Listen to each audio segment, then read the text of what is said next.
Okay, hello. Welcome to an interview with the bad boy of science, aka Dr. Sam Gregson. That's right.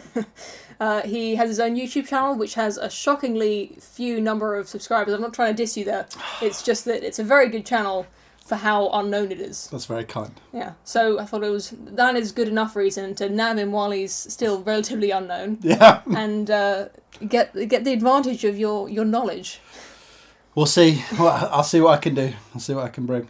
The subject of today's discussion will be politics and science and the intersection of the two. Careful with that word. Intersection? Yeah. Well, I'm, as you may know if you're a fan of the show, or just a casual viewer, I'm an engineer, which is kind of like a science, but a lot of scientists don't view it like that, and it's not. It's probably the least rigorous of the sciences. You're more accustomed to more rigorous science. I don't know about that. I think you're being slightly harsh on yourself. So yeah, I'm more of a hands-off guy. Although I am an experimental particle physicist, so my background is I'm a doctor in particle physics from the University of Cambridge and CERN, Large Hadron Collider. But I wouldn't say it's less rigorous engineering. I mean, working at the LHC, if you go downstairs and look at the numbers of wires and pipes and joinings and everything that makes that machine run, that's true. The level of intricacy, I'm surprised it ever runs. So I think you're being a little bit harsh on yourself. Fair enough. Yeah, I mean, there's definitely some engineers who, like especially electronic engineers, who work at a very high, very precise level. But a lot of the people I work with, like design engineers, mechanical engineers, Okay. There's a lot of just hands-on experimentation. So if you want to find out something works, you don't do any sums, you don't do any experiments, you just kind of make it. You get hands-on with it. Yeah, and then if it doesn't work, you kind of hit it with a hammer in the right place. Wow. That kind of. Yeah, I think because of that, there's a kind of. I think what we were talking about earlier, which I think we'll discuss in this video, is that there's kind of a a paradox or a contradiction in how rigorous scientists have to be to do their job. That they have to be logical, objective, Yeah. and not get emotional, not get too attached to what they're doing. Yeah. In order to be good at their job, and yet, despite that, there seems to be a lot of I suppose you could call it left-leaning politics. You'd expect there to be more of a distribution, perhaps. Yeah. But we get a lot of left-wing, especially the high visibility scientists in media. So I started off, so I dislike this on both sides of the spectrum. I dislike it from the left and I dislike it from the right. The sort of idea that we're the side of science. So to me, science is, as you say, it's looking at something objectively, dispassionately, and without, a starting set of ideas. And where the result comes out, might be left, it might be right, but to claim that you are the side of science, I think gives an unrealistic a priori expectation. Yeah, but both sides make that claim. They do. So the more visible ones, as you say, are usually towards the left. So we've had this problem with Strumia at CERN recently. We had the De Moore thing, very high profile ones. And then this week, we've had some articles, for example, in the New York Times. I know it's in the New York Times, so, right? But where more right-leaning people have also commandeered research to push a certain narrative. So it irritates me when either side claims that left is the side of science or right is the side of science. I dislike those labels because I think it goes against, as you were kind of alluding to, the very idea of what science is. So I don't like that appropriation at all. Yeah, and the idea that the answer, if you're doing an experiment, the answer might be right-wing or left-wing, just to frame it that way is to miss something important, which is that facts are neither right nor left-wing. They might be favoured, it might help a certain argument on the left or the right, but that doesn't mean... But that comes afterwards, after the solution is out there. And I started off very left-leaning, and I've moved towards the right. And it irritates me when I see this, because I actually think the problem is, although a lot of people in science seem to be left, at least the most vocal ones do, for me, science is intrinsically more of a conservative discipline. So to make progress, you have to have a lot of data, you have to check that data, you go very, very slowly and methodically, and only when you have an absolutely almost bulletproof solution does the progress come. So we've had a lot of progress over the last 200 years in science, but it's been slow and methodical progress. So I think that jars quite a lot with the more stronger left-leaning politics that wants progress quite quickly. And it's kind of come as a little bit of a shock to me when I started the channel, because I wanted to look at topics from a very, very solidly objective, logical, scientific perspective, that a lot of my solutions have come out sort of centre to right-leaning. Yeah, the result of your just casual research, not your. Just to clarify, you're not doing any actual experiments. Not at the moment, no. Yeah, but just what you've been looking into certain subjects, and that happens to be how. Correct. So I've been trying to look at some big politically charged subjects on the channel, and it was amazing to me, and it was startling to me how many times I ended up coming out middle to right on these. Now, that's not to say that I support everything towards the right of politics or everything towards the left of politics. But when I started to do that, it overcame a lot of my initial political biases that were more towards the left. And that was kind of shocking to me at the moment. But I wouldn't then say, oh, the science supports that leaning. Yeah. Because I try to deal with everything on an individual perspective, each issue on an individual way. And what I think, it's my personal belief, I don't know if it's true or not, but Jordan Peterson in particular talks about this idea of people being temperamentally right-wing or left-wing. It's just a sort of genetic thing. And even though they might start off one way and go another way, often genetic traits do come out stronger as people age. So it would make sense as to why people who are right-wing are often very left-wing in their youth. But this idea that there are sort of just left-wing and right-wing people, it's not a matter of... It's almost not even a matter of opinion. It's not a matter of what facts you're exposed to. But I do wonder how much people like me, people like you, can trust our new knowledge. This idea that the new right-wing or mid-right-wing or libertarian ideas that we've got, whether they are more reliable than our initial things, or whether it's just us growing into ourselves, our political destiny, as it were. Yeah. So I think it's for that reason it's so important just to keep the dialogue open, because to me it seems like right-wing science, as you call it, the right-wing ideas might be right, they might not be right. And same with left-wing ideas. So we need to talk to each other in order to figure that out. Exactly right. And I think the problem is at the moment, and the problem that it can lead to is if people commandeer this on one side or the other, is that there becomes a shutting down of that dialogue, as we saw with the Demore case, as we saw with the Strumier case. Now, in the Strumier case, which is a more recent case, the science that he employed was poor. I went over it. I thought that it was very unconvincing. But the reaction of a high-profile institution and the reaction of a lot of left-leaning scientists was to immediately shut that down, not to attack it scientifically. That came a little bit later with a lot of ideology as well. I didn't see any of that, by the way, apart from on your channel. I didn't see any breakdown of the actual science that he said. It was just, this guy's anti-feminist, this guy is against women. It was just all ideological attacks and no actual analysis of what he said. Correct. And then they came about a week later, after people had sort of said, we need to look at this scientifically, came a sort of very ideologically loaded scientific rebuttal with some reasonable points, but carrying all that ideology along with it. And you're right. The problem is that if one side gets more of a stranglehold on that science is innately more left-leaning, that dialogue gets shut down right at the start. We can't even discuss these topics. It's kind of becomes a sort of religious argument, a special pleading that we accept these left-leaning ideals like, equality of outcome in terms of diversity numbers, things like this, and then we reason after that. The left-leaning politics are part of science. They've been proven to be scientific. They're what we believe in, and then everything else can be looked at objectively. So I think most scientists, for example, at CERN, they do great science, but I think there's also, in some areas, particularly the more social ideas, quite a strong left-leaning, and they don't focus that scientific power on all subjects. And there's a danger in that, because people looking in at that then start to wonder, does that leaning filter through into other areas of science? And then we get even more of this skewing where people go, I don't really trust science anymore because they're biased on this topic.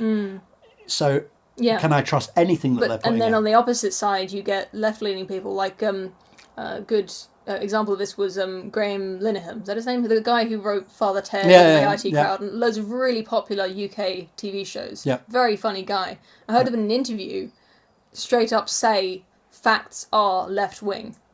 He's a funny guy. I really wanted to like him, but it really put a sour taste in my mouth saying that. It's kind of meaningless. Yeah, he used an example of something about abortion, about how abortions prevent crime because people who don't if people raise kids they don't want, they end up going into crime. Or that was just one example he gave about why abortion should be legal. And I'm not here to say whether it should or shouldn't. To be honest, that's something I haven't really decided. But I think that is like when Professor Stephen Hawking died. A lot of people were using his statements about the NHS and being like, "Oh, NHS is great. Stephen Hawking, the smartest person I can think of." I saw a lot of things come out.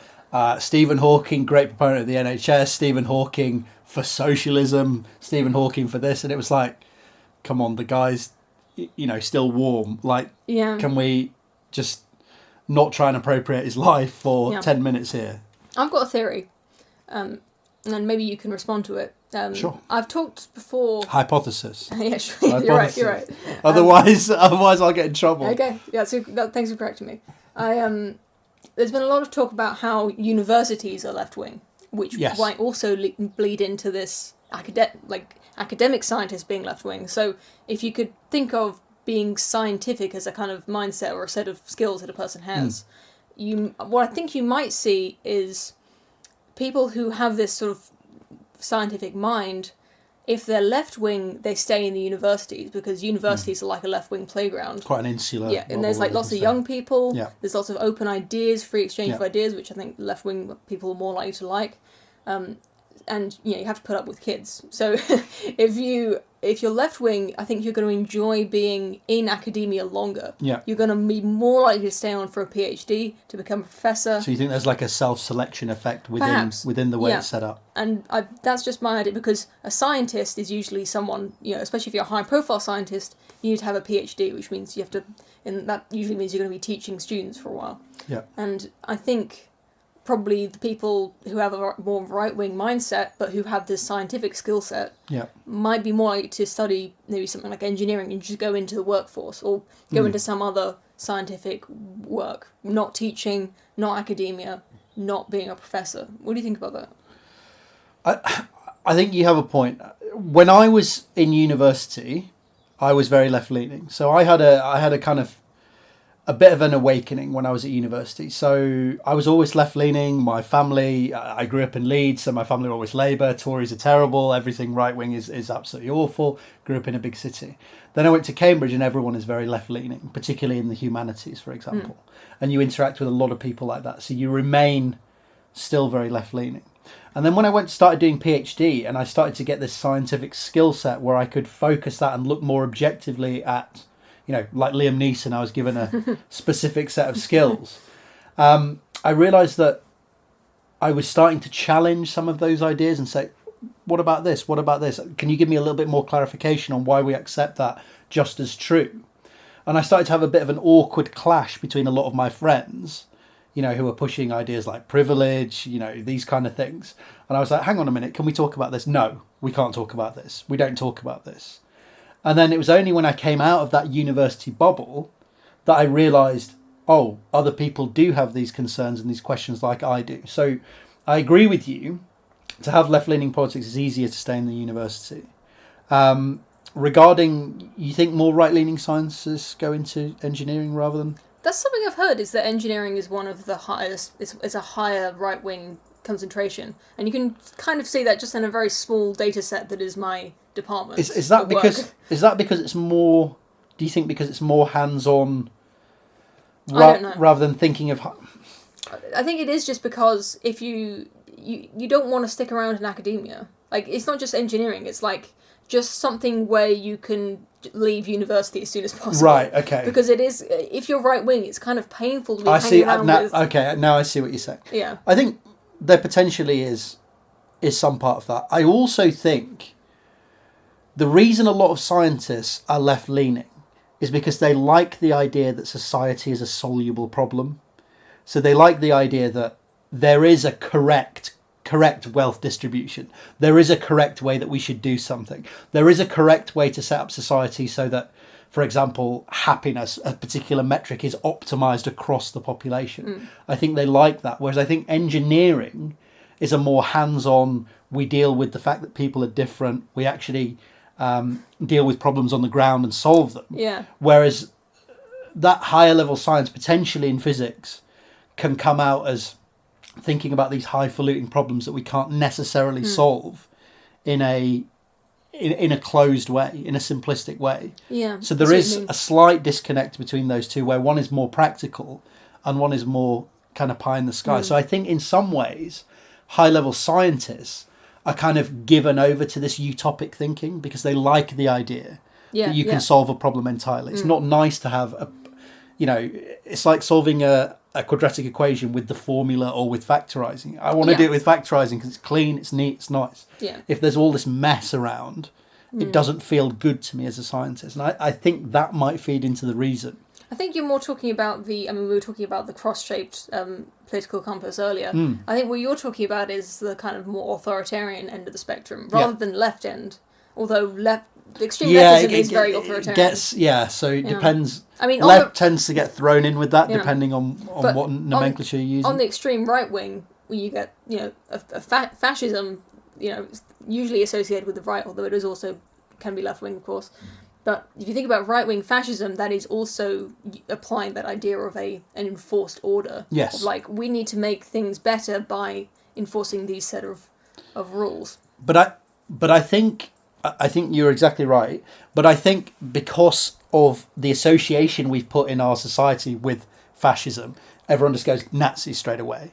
That's not even on the table to Fascist discuss. Just means Nazi at the moment. Whereas people will wear a T-shirt that has Mao on or Lenin on and think that's cool Che Guevara and hip. Is the most common, Che Guevara and think that's hip and cool and niche. We haven't associated in our culture that sort of revulsion with that sort of authoritarian attitude. So it's more acceptable for us to have these things. And I think the reason for that is because the things that they say sound nice, they sound fuzzy. How could you not want universal healthcare for everyone? It sounds nicer to say, I want healthcare for everyone, no matter the cost, no matter the consequences, rather than it does to say. It sounds like you've got good intentions. It sounds like you have good intentions, rather than to have a more of a right-leaning attitude where you say, hang on a minute, let's weigh these things up. I support the fact that a doctor should be able to charge whatever they want because they went to university for 10 years. That might be a principled argument, it might be a moral argument, but it doesn't sound good. It's easier to say. It takes longer to explain. It sounds longer to explain. It doesn't work in 120 characters. It's the left-leaning arguments, I think, haven't gone through that sort of destruction of being a moral evil, the far left arguments, not the left-leaning arguments, which are entirely reasonable, the far left arguments, as the far right have. There was, with the word Nazi, there's an instant horrible association. And I don't think people, particularly in the West, have that immediate association with communism. The millions dead under communism. Yeah. For whatever reason. Yeah, it sounds like I've talked about this with people I know, and I think the distinction is the deaths under communism are perceived to be accidents. Like, it didn't work and a lot of people died, but it was kind of like their intentions were good. They didn't actually set out to kill anyone. Yeah. Although I actually do think that's debatable. Okay. But I think that is an explanation for why it's less reviled. So it's this idea it just kind of has never been done right, which we seem never be able to get rid of. Even if you don't think of that. I'm just saying, like, I literally asked someone at a party recently. It was a nice conversation. I just asked them, what is better, the 11 million people killed by Nazis on purpose?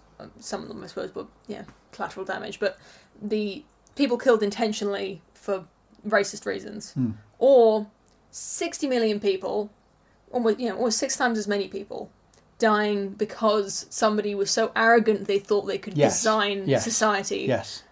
So this is something. And the person I was talking to still thought the 11 million was worse because it was on purpose. That was more evil. Yeah.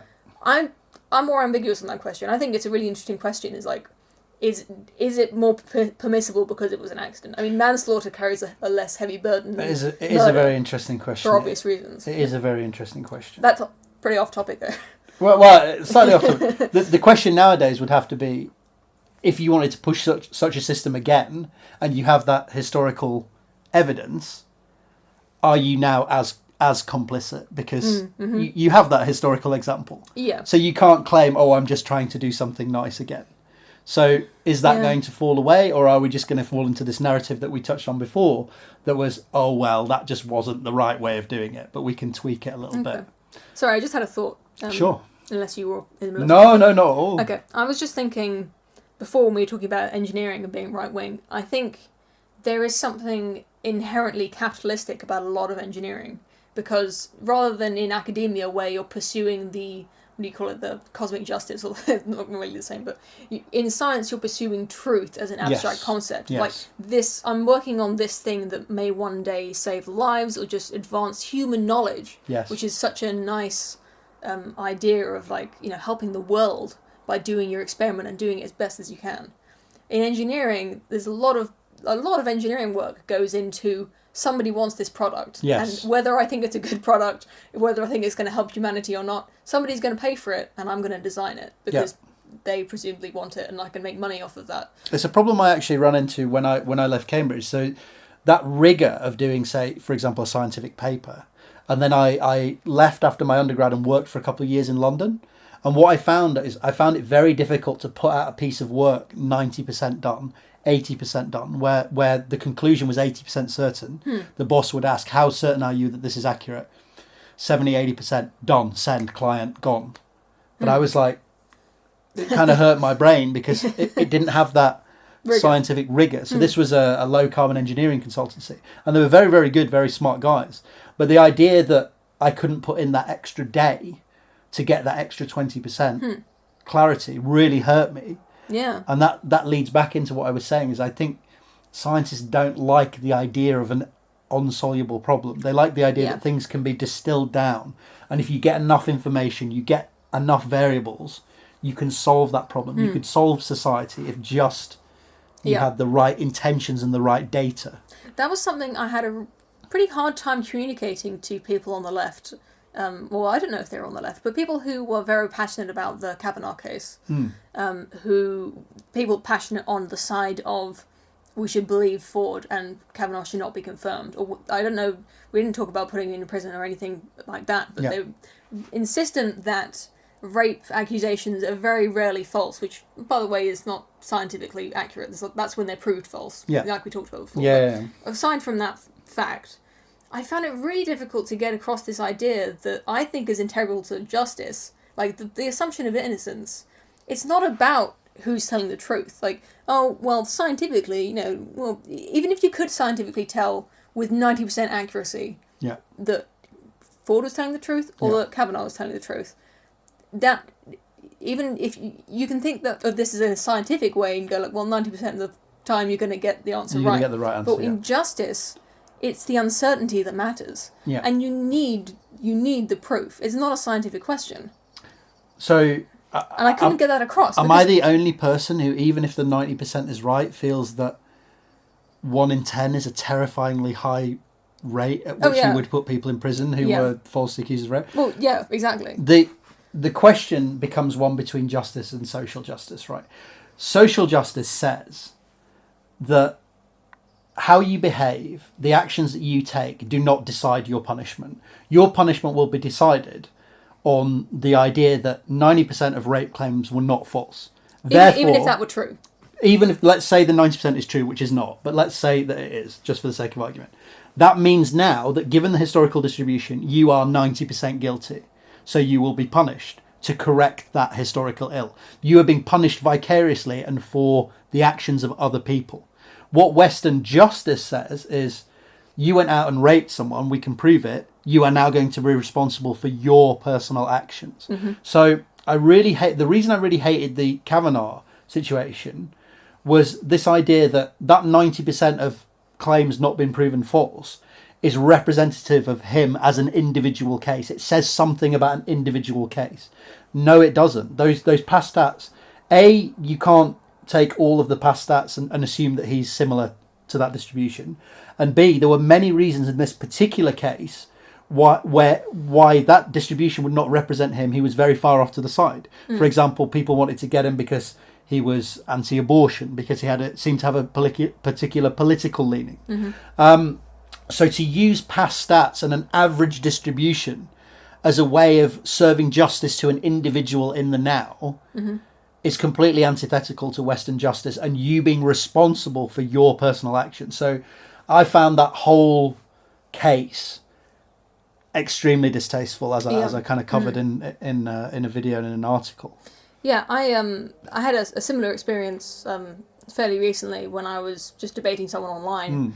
And this is sort of, I want to get into why being sort of scientific and logical and rational, it's heralded as being the most important thing. But this guy I was talking to, he quoted me a lot of statistics. Some of them weren't relevant.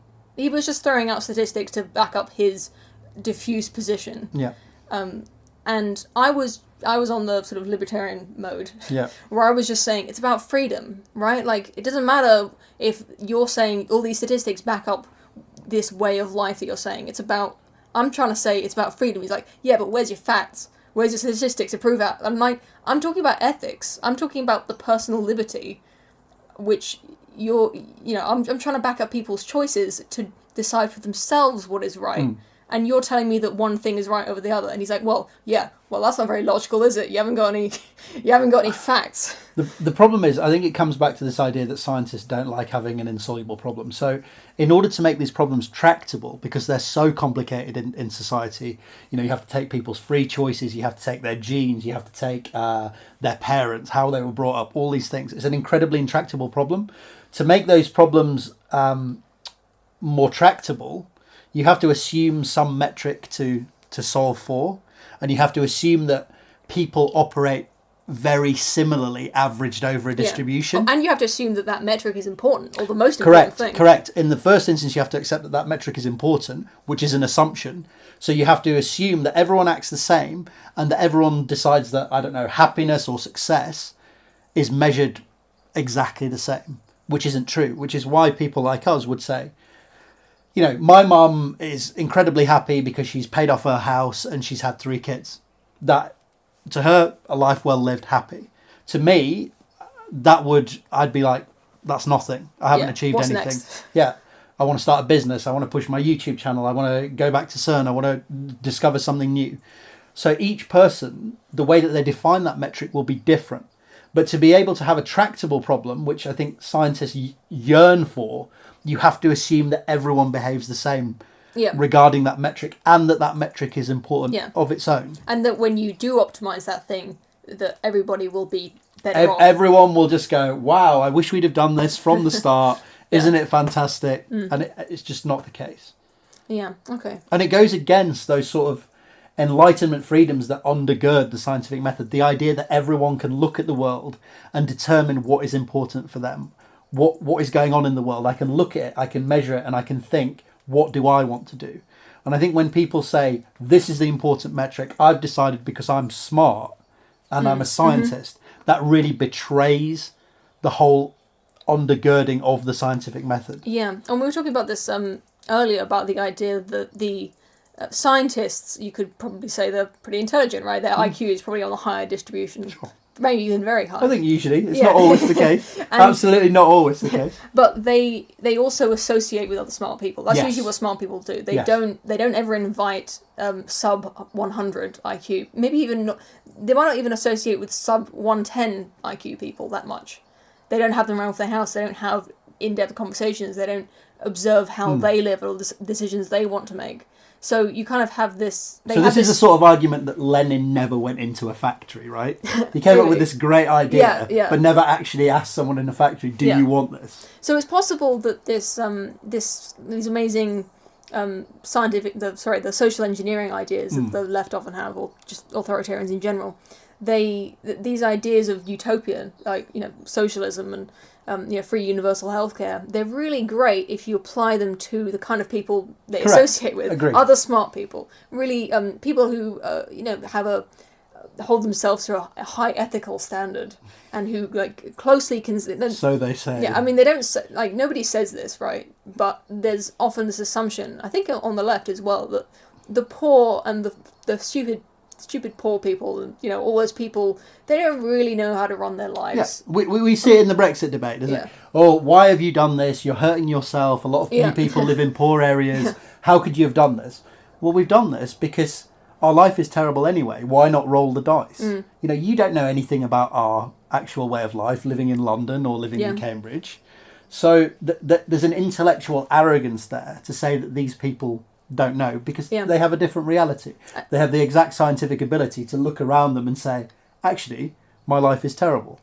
Yeah, and there's a lot of these sort of intellectuals, left-wing intellectuals, you might even catch them saying that they think the poor are racist, or like some of the poor, like, the poor who voted for Tories, the poor who voted for Brexit, they're racist. But I think it feeds into that again, that it's nice to have a tractable problem.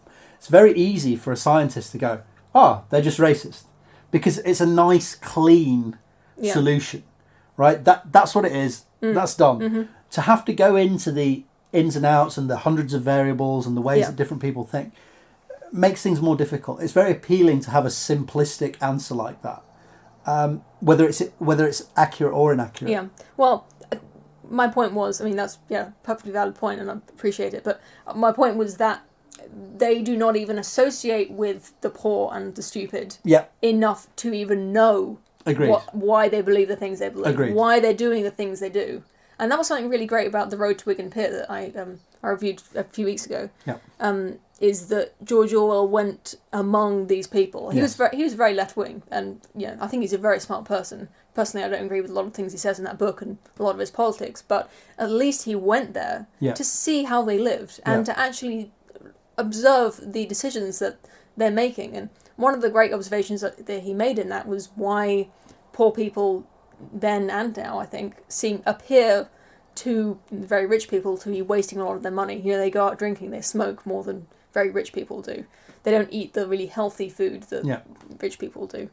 And he was talking about the mundanity of their lives as poor people. They had extremely miserable lives, and thus they would actually spend quite a lot of money on having the occasional ice cream, which back then was a big luxury.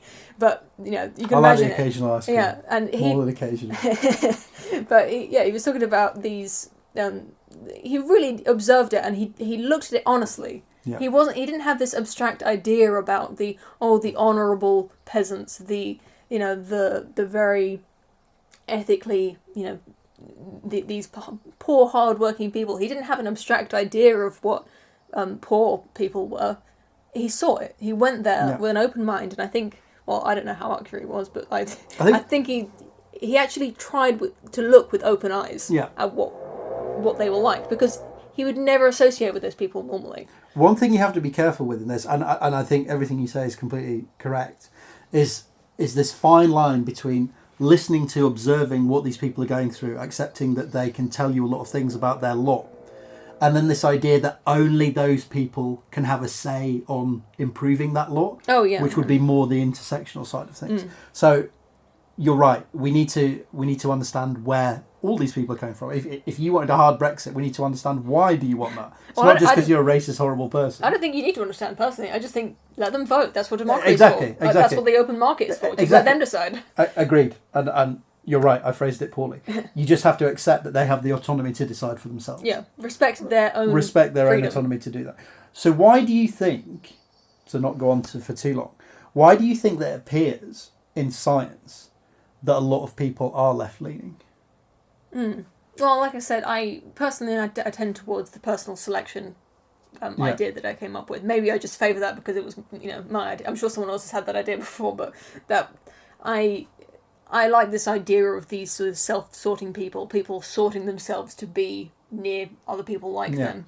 And because there's quite a lot of young people in universities, they sort them out that way. But I think there is a kind of idea of, like you said, there's a kind of, it's really nice to think there's an order to the world. Yeah.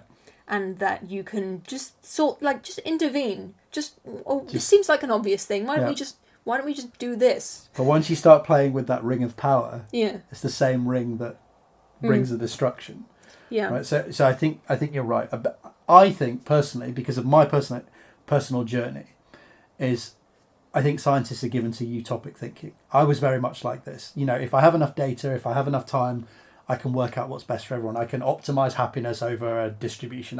I see a lot of arguments like this for socialism. I used to be that way the spirit level argument. So somebody pushed that book, The Spirit Level, at me. The rich people aren't that happy with all this money. Just take a little bit off them. That won't take much off their happiness. Give it to the poor. Their happiness will go up more. Overall, boom, metric, happiness, good. Yeah. Right? I think so. They're given over to utopic thinking. I also think there's a self-selection effect in the sense of nicer sounding. And I think the media has a role to play in this. But why specifically scientists would be affected by this? I don't think it's just scientists who are affected by this. I think it's the media getting access to scientists and social media means that it's better, quote unquote, to be saying nice things on social media or in the media. If you're saying nuanced things that sound nasty, you get jumped on straight away. Clarify this. Why are you saying this? What have you been reading? It's easier to either be a shy conservative or to just not say anything at all. Yeah. And let the people who are more left-leaning saying nice things, they shove it out there, get 10,000 likes. So I think there's a bit of an illusion about how many people are left-leaning in science. Oh, yeah. So I think that's part of it. And I also think those people are inherently noisier because usually they're pushing for some sort of change. Like we said, science is slow, it's methodical, change doesn't happen quickly. And these people have an inbuilt stake in wanting to make as much noise as possible to get that change. So I think it's utopic thinking, and I think some self-selection, like you said, and also in some ways an illusion of the way we do business now, where there's a lot on social media and in the media, where it's better to sound woke and good and nice than it is necessarily to talk in a nuanced and potentially harsh sounding way. Okay, well here's a question for you. Sure. We're getting trying to answer quickly all this. It's a hard one, so it's unfair of me to push it on you. Okay. It's one of those ones in the book that has a little circle around it that means it's at the end of the section. Part A. Is this that bad? Is this a problem? And part B, if it's a problem, should we do anything about it and what could we do? Part C. I think it's a problem, and I don't think it's as big a problem as a lot of people would think because of that pushing by the media of how bad it is. So for example, because the media shows a lot of left-leaning scientists and social media shows a lot of left and amplifies that, I don't think it's as bad as we might fear it is. But I do think it's a problem because the subject of science has to be objective. People have to trust the conclusions that are coming out. And what we're seeing now is people like Trump, for example, talking about climate science, and this is a field that's got other interests. It's been skewed. It's been biased. And the problem is, as soon as people start worrying about that internal working of science and not trusting it, we move even further away from dealing with things on a scientific basis. So I've seen Trump come out, he's saying it's a hoax, or he's saying that they have other interests, things like that. We don't want to get to a stage where the actual field of science is deemed to be incredibly biased. Yeah, and I think I worry that when scientists present themselves as so biased, even if it's in say in hiring and diversity, that's not actually the day-to-day business of what scientists are doing when they're in the field, that the public perception becomes that they're politically biased one way or the other. So when they deal with a political issue, it's not finding a new particle or building a bridge, but when they're dealing with a politically charged issue... Yeah, kind of like gender differences. It's exactly as biased as a humanities field, for example, might be. And I think that's a very dangerous thing. Yeah, so there's the bias and the fear of bias are both bad things. I think they're both... They're both bad things, because it's the fear of bias rather than the bias itself which will feed through into the political sphere. And I think that's a problem. What could we do about it? It's tough because of the way that social media and media are behaving at the moment. You get more clicks and likes for saying something that's woke and left-leaning. I think people who want to challenge things like this, this goes for myself included. I was very, very quiet during my PhD because I didn't want the moral backlash. I didn't want shy-Toryism. I didn't want that my supervisor, who was very left-leaning, to turn around and slap me. So I kept quiet. I think more people need to stand up and have a backbone and say, look, I'm not against this, but we need to discuss it openly and honestly and actually turn the light of science onto a lot of this. What is the science? And if we don't have firm science, then why are we necessarily doing some of the things that we're doing? Potentially there's a good reason for doing it. Yeah, there could be an ethical reason. Could be an ethical like we reason. Talked about before with justice. Correct. So with the diversity stuff, I'm very, very on board with it. And if the science is a bit weak, I'm okay with them throwing some money. I think it's great. I think equality of opportunity is very important. In my show, I try to very much bring advertise it to as many women, as many people of colour as I can. I think that's all great. There are very good reasons for doing this, but in the same way, I don't think we need to oversell it. We need to know that certain topics are not off limits for that scientific method. And I think things like the Demore thing, things like the Strumier thing, are showing potentially to the public that some of these things are off limits to the scientific method, and I think that's the wrong message. Okay. We shouldn't be doing that. So, for example, with the Strumier thing, I think CERN could have said, look, we don't agree with the science here, but all of our scientists have the right to discuss these complicated issues. Yeah. This doesn't necessarily align with our views on the subject, and really shown that they're behind that scientific method. I think they missed an opportunity to do that in the way that they handled it. Similarly with Google. They could have said, look, these are the views of an employee. We don't necessarily agree with them, but we welcome our staff to come forward and discuss these complicated matters. Yeah, well, that's what Demore asked for. In the memo, he said, I'm not sure about this. I don't know if it was in the memo, but he said when he emailed it to his colleagues, he said, like, please can you tell help me out? Can we discuss am I this? wrong? Yeah. Like, am I just completely mad? Am I the only one who's seeing this? And I think that's where the line comes. Everyone has a right to, have their politics, lean whichever way they want. But it comes back to your point. We keep that dialogue open. When someone says something that disagrees with that leaning of politics, we will discuss it. We will be open to it. We won't just cry, how is this? I saw a lot of reactions. Why is this happening? How is this allowed to happen? Fire him immediately. Yeah. That's not how we work in science. You don't get a heckler's veto. We turn that scientific method onto it. In Strumier's case, we see that the science was terrible, and then we give him a slap, we kick him out, and we say, do better next time. We don't just quash the debate, because that's not science. Yeah. Well, so what do you think should have happened to him? Because I guess it's going to be confusing for people who don't know what this is.